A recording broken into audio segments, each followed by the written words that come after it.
dây tin đã YouTube là con download lại thì mi con chọn lại và khát nào con YouTube non lại chú hoa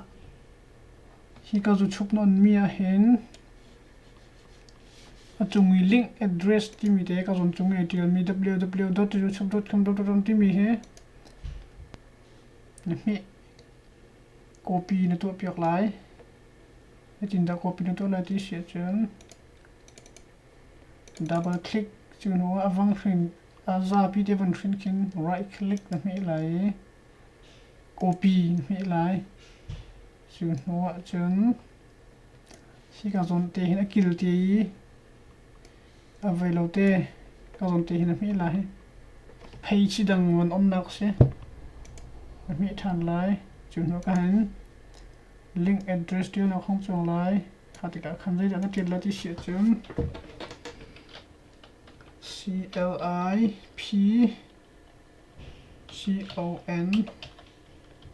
clipcon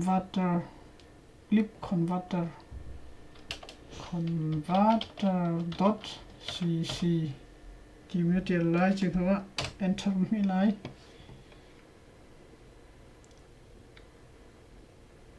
thì cả khăn nó thì cần không chọn lại thì khi cả dòng này hen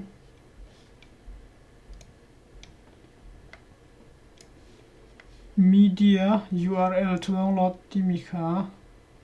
dòng này mi lại right click mi thằng lại page nó mi lại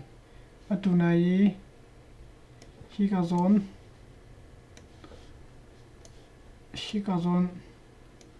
dòng như YouTube link là có đủ mi là biết gì sắc mi là link để cái gì cái dòng cái copy mi cái gì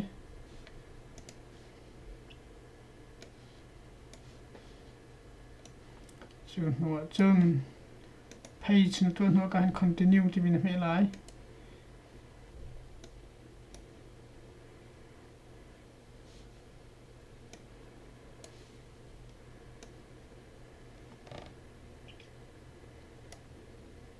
chúng ta sẽ continue nằm menu thì cần không chọn lại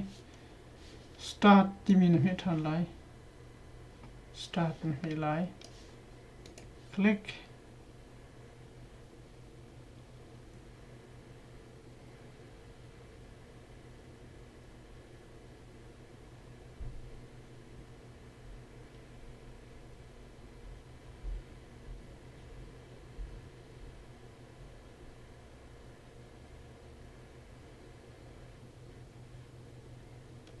and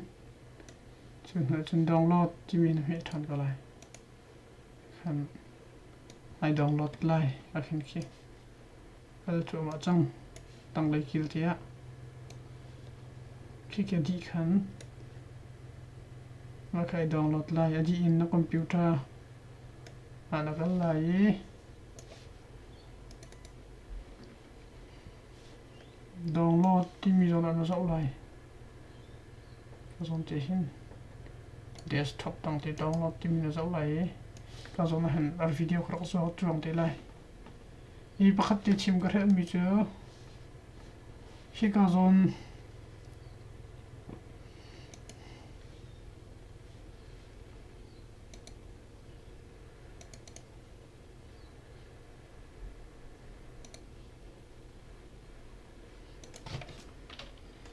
thì chim cái hết mi chứ khi cái dòng này hen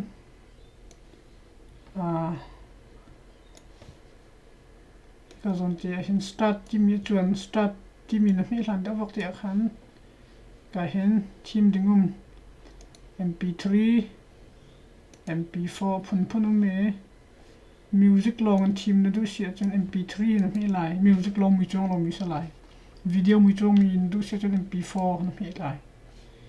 chừng hoa chấm start thì mi cái dòng mi cái sẽ là cốt lắc